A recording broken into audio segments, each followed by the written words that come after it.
الآخرة عند الله خالصة من دون الناس فتمنوا الموت إن كنتم صادقين ولن يتمنوه أبدا بما قدمت أيديهم والله عليم بالظالمين ولتجدنهم أحرص الناس على حياة ومن الذين أشركوا يود أحدهم لو يعمر 1000 سنة وما هو بمزحزحه من العذاب أن يعمر والله بصير بما يعملون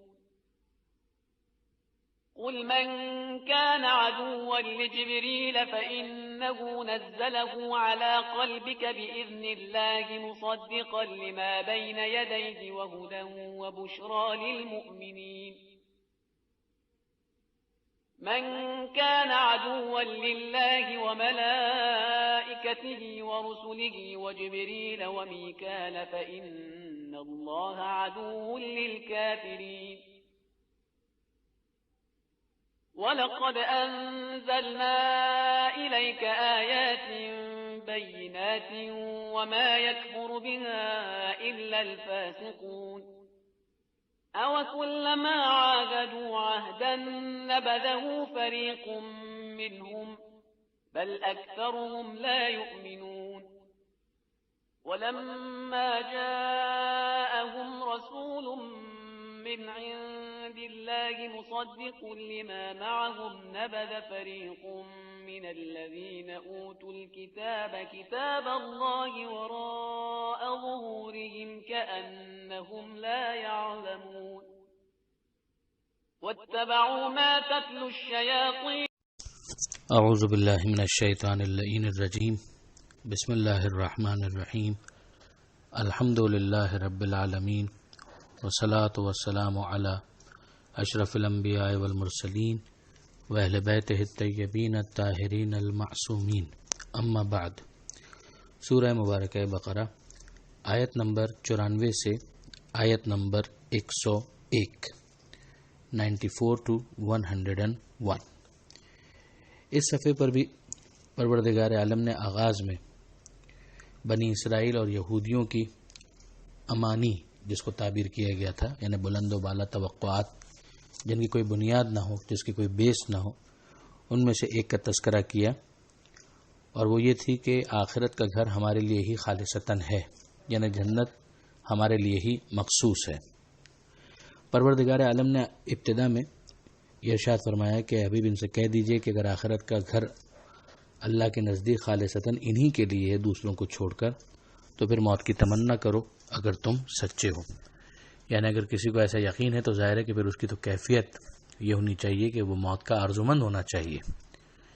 جیسے کہ ہم جانتے ہیں کہ امیر المومنین حضرت علی ابن ابی طالب علیہ الصلوۃ والسلام کے وہ مشہور اقوال جو اس حوالے سے ہمارے سامنے آتے ہیں کہ امیر المومنین یہ فرمایا کرتے تھے کہ علی کو اس بات کی پرواہ نہیں ہے ابو طالب کے بیٹے کو کہ موت اس پر آ گرے یا وہ موت پر جا گرے. اور امیر المومنین نے اسی لیے جب تلوار ضربت لگی ہے تو اس وقت علی کا جملہ تھا کہ فزت برب الکعبہ، کہ رب کعبہ کی قسم میں کامیاب ہو گیا. تو وہ جو واقعاً ولی خدا ہوگا، جو واقعاً خدا سے قرب رکھتا ہوگا، تو اس کی تو یہ کیفیت ہوگی. مگر کیا یہودیوں کے اس دعوے کے بعد وہ تمنا ہمیں نظر آتی ہے؟ پروردگار عالم فرماتا ہے کہ یہ ہرگز ہرگز موت کی تمنا نہیں کریں گے. یہاں پر لفظ استعمال کیا گیا وہ ہے لن یتمنوہ ابدا، ہرگز ہرگز وہ موت کی تمنا کبھی بھی نہیں کریں گے. لن عربی کے اندر نفی ابدی کے لیے آتا ہے، یعنی نیور، کبھی بھی نہیں ہو سکتا. اور اس کی وجہ بیان کی گئی بما قدمت ایدیہم، کہ جو ان کے ہاتھوں نے آگے بھیجا ہے وہ اس قابل نہیں ہے کہ یہ موت کی تمنا کریں. یہ مضمون الفاظ کے تھوڑے فرق کے ساتھ سورہ جمعہ کے اندر بھی آئے گا. اور یہاں پھر خدا نے فرمایا کہ واللہ علیم بالظالمین، کہ اللہ ظالمین سے خوب واقف ہے، علم رکھتا ہے. پھر اس کے بعد پروردگار عالم فرماتا ہے کہ اے حبیب یقیناً آپ پائیں گے لوگوں میں سب سے زیادہ حریص انہی کو دنیا کی زندگی کے بارے میں، یہاں تک کہ مشرکین سے بھی زیادہ. بعض نے کہا کہ مشرکین کا ایک گروہ وہ بھی اس میں شامل ہے، اور بعض نے کہا کہ ایون مشرکین سے بھی زیادہ آپ حریص پائیں گے، لالچی پائیں گے دنیا کی زندگی کا انہی یہود کو۔ ان میں سے ہر ایک اس بات کی تمنا کرتا ہے کہ کاش اسے 1000 سال زندہ رہنے کا موقع ملے۔ پروردگار عالم نے اس پر تبصرہ کیا کہ اگر انہیں 1000 برس کی عمر دے بھی دی جائے تو بھی یہ طول حیات انہیں عذاب الہی سے بچا نہیں سکتا، کہ 1000 برس کے بعد بھی بہرحال مرنا تو ہے، اور اللہ دیکھ رہا ہے جو یہ لوگ عمل انجام دیتے ہیں۔ یہ ایک حصہ تھا جو یہاں پر مکمل ہوا۔ پھر اس کے بعد بنی اسرائیل ہی کا ایک دوسرا جو ایک کامنٹ تھا جو جناب جبریل کے خلاف تھا، جب انہوں نے ان کے گروہ نے آ کر سوال کیا پیغمبر اکرم صلی اللہ علیہ وآلہ وسلم سے مختلف سوالات، ان میں سے ایک سوال یہ بھی تھا کہ آپ پر وحی کون لے کر آتا ہے؟ تو پیغمبر اکرم صلی اللہ علیہ وآلہ وسلم نے جواب دیا کہ جبریل میرے اوپر وحی لے کر آتے ہیں۔ تو انہوں نے کہا کہ یہ سب باتیں تو ٹھیک ہیں، لیکن میکائیل اگر وحی لاتے تو ہم مسلمان ہو جاتے، جبریل جو ہے وہ فرشتہ عذاب ہے۔ اس کے بعد جو آیت نازل ہوئی وہ یہ ہے کہ اے حبیب ان سے کہہ دیجئے کہ من کانا عدو لجبریل، کہ جو بھی جبریل کا دشمن ہے تو اس نے آپ کے دل پر نازل کیا ہے اللہ کے اذن سے، کہ وہ تو پیغام لے کر آ رہا ہے، لیکن جو اصل پیغام ہے وہ تو خدا کی طرف سے ہے۔ تو یہ جبریل اپنی پرسنل کیپیسٹی کے اندر کوئی میسج لے کر نہیں آ رہے، کوئی وحی لے کر نہیں آ رہے۔ تو جناب جبریل پیغمبر ہونے کی وجہ سے، خدا کا پیغام پہنچانے والے ہونے کی وجہ سے، اگر کسی نے کوئی دشمنی کی تو یہ گویا خود خدا سے دشمنی کرنے کے برابر ہے۔ پھر اس کے بعد یہ سمجھایا پروردگار نے کہ اذن پروردگار سے وہ لے کر آ رہے ہیں۔ دوسری بات، جو پیغام وہ لے کر آئے ہیں وہ تصدیق کرنے والا ہے کہ جو موجود ہے، یعنی پچھلی کتابوں کا انکار نہیں ہے۔ اور پھر اس کے بعد یہ کہ وہ ہدایت کا پیغام لے کر آ رہے ہیں اور بشارت، خوشخبری لے کر آ رہے ہیں صاحبان ایمان کے لیے۔ اب اگر آپ دیکھیں تو اس کے اندر ایک لنک ہمیں واضح طور پر نظر آتا ہے۔ خدا کی طرف سے پیغام آ رہا ہے، جناب جبریل لے کر آ رہے ہیں، پیغمبر اکرم پر وہ پیغام نازل کیا جا رہا ہے۔ پیغام ہے لوگوں کے لیے تاکہ ان تک پہنچایا جائے۔ لوگوں ہی کے اندر اہل کتاب اور یہود بھی ہیں۔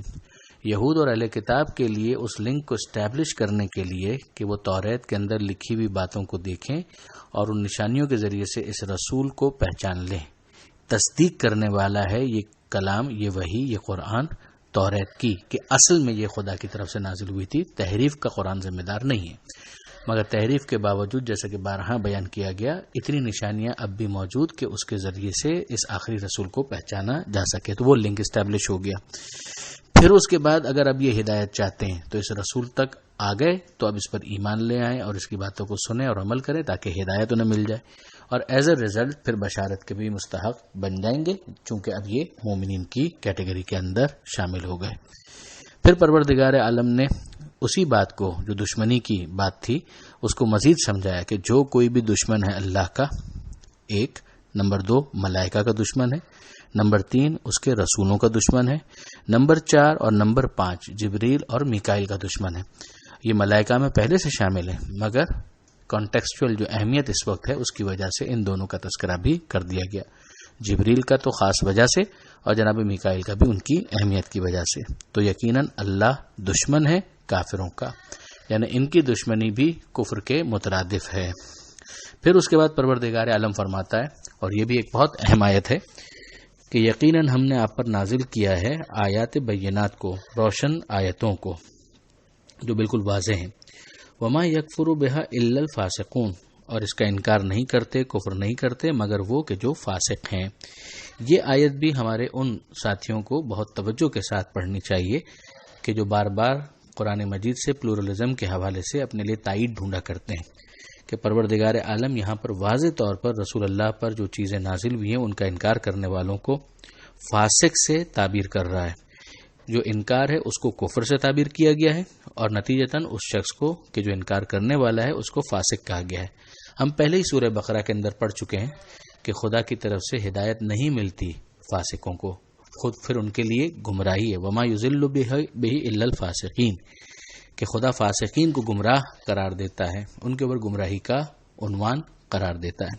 تو اگر وہ خدا کے رسول، اس خاص آخری رسول کی بات کی جائے اس پر نازل ہونے والی چیزوں کا انکار کر دیں تو پھر اس کے بعد ان کے لیے ہدایت کہاں ہے؟ پھر وہ گمراہ ہیں، اور گمراہوں کا راستہ پھر صراط مستقیم نہیں ہو سکتا۔ راستہ انعمت علیہم والوں کا صراط مستقیم ہے، غیر المغضوب علیہم ولا الضالین والوں کا راستہ یقیناً صراط مستقیم نہیں ہے۔ میری ہمدردانہ اور مؤدبانہ گزارش ہے کہ جو پلورلزم کے حوالے سے بہت زیادہ مس گائیڈ ہوتے ہیں اور مس گائیڈ کرتے ہیں، وہ اس آیت کے اوپر اور اس جیسی دوسری آیتوں پر بہت زیادہ توجہ کریں۔ پھر آخری حصہ جو آج کے صفحے کا ہے، اس کے اندر پروردگار عالم نے پھر مذمت کی ہے کہ جب بھی انہوں نے کوئی عہد کیا تو ایک فریق نے ضرور توڑ دیا، اور ان کی اکثریت جو ہے وہ بے ایمان ہی رہی۔ ہم بار بار عہد کا تذکرہ پہلے بھی پڑھ چکے ہیں کہ اولڈ ٹیسٹیمنٹ اور نیو ٹیسٹیمنٹ ان کا نام ہی عہد نامہ قدیم اور جدید ہے، توریت اور بائبل کا۔ پھر اس کے بعد پروردگار عالم نے ارشاد فرمایا کہ جب ان کے پاس خدا کی طرف سے سابق کی کتابوں کی تصدیق کرنے والا رسول آیا، یعنی یہی رسول، آخری رسول صلی اللہ علیہ وآلہ وسلم، تو اہل کتاب کی ایک جماعت نے کیا کیا کہ کتاب خدا کو پس پش ڈال دیا۔ اس کتاب کو تو پس پش ڈال ہی دیا، جو خود ان کے پاس لکھی ہوئی نشانیاں تھیں ان کو بھی اگنور کر دیا اور نظر انداز کیا، جیسے کہ وہ اس کو جانتے ہی نہ ہو، کأنہم لا یعلمون۔ تو یہ جو ایسا بیہیویئر کہ جس میں علم سے تجاہل یعنی جہل کا خامخواہ کا مظاہرہ کرنا، اس کو بھی پروردگار عالم نے بہت تنقید کی نظر سے دیکھا ہے۔ یہاں پر یہ آیت نمبر 101 مکمل ہو جاتی ہے۔ پروردگار عالم سے دعا ہے وہ قرآن مجید سمجھنے اور اس پر عمل کرنے کی توفیق عطا فرمائے، اور وارث قرآن امام زمانہ کے ظہور میں تعجیل فرمائے۔